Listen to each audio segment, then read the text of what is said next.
socialist principles now, Ken Barlow? You whose favourite topic of conversation used to be the ragged-trousered philanthropist. Where's your solidarity now? Well, that's slightly below the belt. Something wrong? Deirdre has to reapply for her job, and Kenneth couldn't give a monkeys. Oh, Blanche, please. No, she's got a point. So, are you ready then?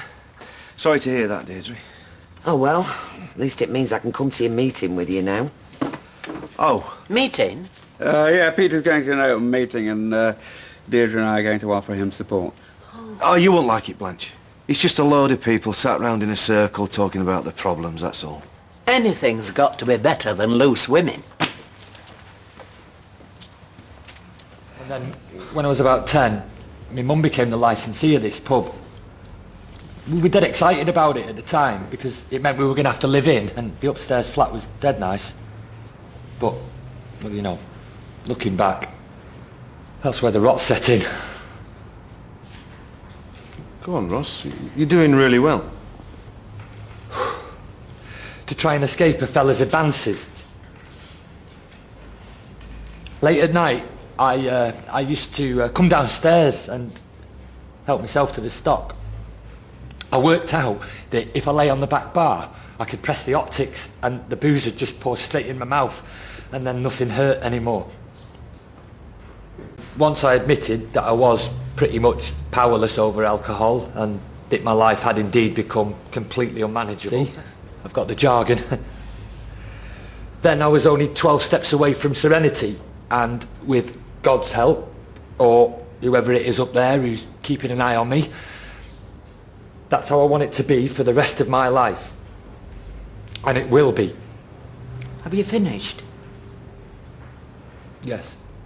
Can I ask you something? Well, we don't... They say that alcohol loosens the tongue.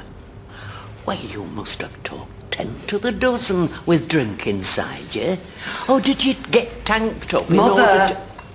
What? Don't be so rude. Well, I think he needs telling. I've never heard so much self-indulgent whinging in all my life. Blanche. Is there some correlation between how boring you are and how much you drink? Blanche, what we normally do at this point is let other people in the group reflect on what the speaker's just said. And what am I doing? Chewing corn for gummy parrots? Ross was just trying to help those here with a drink problem to see that they're not alone. I'm surprised no one's fallen asleep. I thought my tea tasted funny. What did you lace it with? Pro Plus? I found it very illuminating. Sorry, my name's Melanie and I'm an alcoholic. Hi, Melanie. Hi, Melanie. No, I did. Found it really interesting. You want to get out more. Wait till you try bingo. You'll hyperventilate. I am so sorry about my mother. I'm only speaking the truth. Melanie. Thank you, Ross. I got a lot from that. I always do when you speak. I've said all I've got to say. Oh, well, Howard. I'm Ken, by the way, and I'm here supporting my son, Peter. Hi, Ken. Hi, Ken. I was fascinated listening to your story, and it helped me to reflect on, well, how I can help Peter from now on.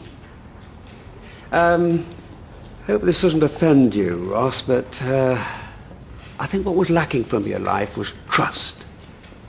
After what your stepfather did, well, you wouldn't find it easy to trust any grown-ups, and as you got older, your peers. I think you're right, Ken. Yeah, but trust in any family is vital. Deirdre, I'm trying to be honest here. Honesty and trust. Two things you're a world expert on, eh, Ken? Ken recently had an affair with an actress. Oh, it wasn't Nicole Kidman or Glenda Jackson. She lived on a tugboat. It was a barge. Is there any wonder why I drink? Drank, Peter. Thanks a lot. Very upset, Deirdre. Oh, I'm used to it. Well, she's hardly Snow White. Is this really relevant? There's no need to be embarrassed, Ken, Deirdre. Everyone in this room's messed up. The reason we're here is because once upon a time we hit rock bottom. Yeah, well, it's over now, so... Is it? There seems to be a lot of residual anger flying around, if you ask me. We didn't. Look, we're here to talk about your drinking. Oh, well, Peter's drinking, not air our dirty linen in public. Well, maybe Peter's got a point. Maybe the way this family works has contributed to his drinking. Well, it didn't make Tracy hit the bottle. No, but it made her hit her boyfriend with a blunt instrument. Your sister's inside for murder. Oh, they didn't need to know that. No, I'm not using that as an excuse. I mean, I like drinking. I love it, in fact. I mean, that's why I can't get enough of it down my throat. Past tense, Peter. No, he's right. The past is the present. We all carry around with us things from the past that have hurt us, and... Blurted out in totally inappropriate situations. Yeah, well, maybe I've had enough of you making out you're some bleeding heart do-gooder, when in actual fact the only person you care about is yourself. Grossly unfair. If it's how Deirdre feels. Thank you, Rob. Ross. Careful, she'll be coming on to you next. They're like a pair of swingers. Maybe we should move on to someone else. Yes, you'd like that, wouldn't you? Anything but talk about it. I tried to talk about it with you, but you'd have none of it. Well, we've made up for it now, haven't you? Couldn't talk to me in private. Oh, no, had to make sure that my humiliation was as public as possible. Well, it isn't exactly the bar of the Rover's return, is it? Just as well. This lot a bit foaming at the mouth. I'm not totally comfortable with this lady being here. I'm not totally comfortable with your halitosis. She's not going to be very helpful to Peter's recovery. Oh, shut up. You don't know anything. Deirdre. Do you know what? I've had enough of this. I need a drink. Says it all. Come on, Mother. We're going. I must apologise to my family hijacking a meeting like this. I'm so sorry.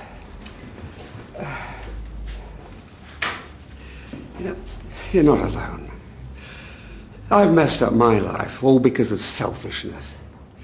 Just wish I could go back and right all the wrongs. But you can't, can you? Mate, all you can do is say you're sorry.